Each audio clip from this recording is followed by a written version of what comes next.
Paghilom, mga tula at sanaysay ni Kim Derla. Ang sabi dito sa librong aking binabasa, higit ka pa sa iyong nakaraan. Higit ka pa sa iyong nakaraan. Higit ka pa sa iyong mga kamalian. Higit ka sa mga iniisip ng ibang tao sa iyo. Isa kang taong nasa proseso ng paglago, kaya mas kilala mo ang sarili mo higit sa pagkakakilala nila sa iyo. Kahit gaano pa kapait ang iyong nakaraan, alam mong masigit doon ang iyong halaga. Ikaw ay nakatakdang dumanas ng mas magagandang araw sa hinaharap. Ikaw ay nakatakdang matuto mula sa pagkakamali mo sa nakaraan. Bagamat may bahagi ng nakaraan ang nais mong kalimutan, tanggapin mo na masigit ka pa roon. Huwag mong hayaang manatili sa anino ng kahapon. Tandaan mo na ang bawat tao ay binigyan ng lakas para sa panibagong bukas. Muli, higit ka pa sa iyong nakaraan. Ang sabi pa dito, higit ka sa iyong mga takot. Sa buhay, maaaring araw-araw mong maramdaman ang takot. Nakakatakot ang ilang comprehensive exams, research papers, at lalo na ang interview sa trabaho. Nakakatakot ring patuloy na isipin ang mga gagawing reports at iba pang bagay na kailangang humarap sa tao. Pero, kaibigan, kung may dapat kang tandaan tungkol dito, ito yon. Higit ka pa sa iyong mga takot. Ang takot kapag tinanggap ng positibo, nagiging challenge. Ang takot kapag tinanggap ng negatibo, nagiging threat. Ang takot kapag nagpakain ka dito, ito ang pipigil sa iyong matuto. Ang takot kapag nagpalubog ka dito, ito ang pipigil sa iyong lumago. Kapag nagpakain ka sa takot, maaaring pagsisihan mo ang mga bagay na sana ay naranasan mo. Kapag natakot kang sumubok sa bagong trabaho, baka ma-distract ka na lang sa kung anong meron sa harap mo.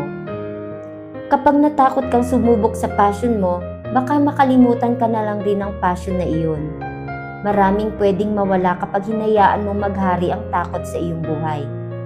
Still, fear is a sign of being mindful about the possibilities that could happen. Maaari itong warning o paalala sa iyo bago gumawa ng desisyon. Normal lang naman matakot. Ang hindi siguro normal ay ang matakot na lang habang buhay. Sana wag mong kalimutang labanan ang iyong takot. Hinga ng malalim, kahit paunti-unti, kahit dahan-dahan. Subukan mong labanan ang pinakamalaking takot sa buhay. Ipagdasal mo ang takot na iyon. Itaas mo sa Diyos lahat ng pangamba. The Lord will never leave you nor forsake you.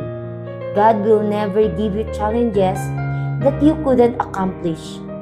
Pray to God to increase your faith and to increase your strength and power to do things for Him. Isipin mo na lang yung mga bagay na meron ka na sana kung hindi ka natakot. Ang sabi pa dito, hindi ka marupok. Hindi ka marupok. You are just in between concern at doubt. Let's talk about that one person that you always wanted to talk about, pero wala kang mapagsabihan. Concerned ka sa kanya at gusto mo lang malaman kung kumusta na siya o kumain na ba siya. Hindi ka natutulog hanggat hindi pa siya nakakauwi. Concerned ka sa kanya kasi wala ka namang ibang gusto, kundi yung nakabubuti para sa kanya. Doubtful ka rin at some point. Hindi pa rin kasi clear kung yung paglalaan mo ng atensyon, oras, at lakas ay may kalakip na sukli. Hindi pa rin kasi malinaw kung ano nga ba kayo. Wala pa ring label, ika nga. Doubtful ka kung okay lang ba sa kanya kung concern mo. Oo, minsan ganon. Hindi ka naman marupok eh.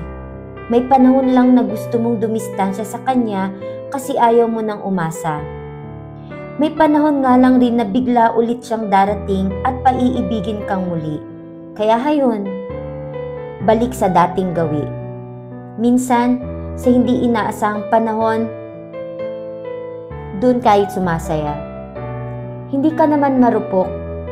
Sadyang malinis lang yung atensyon mong minsan hindi naman pala napapansin. Hindi ka naman marupok. Minsan, lito ka lang.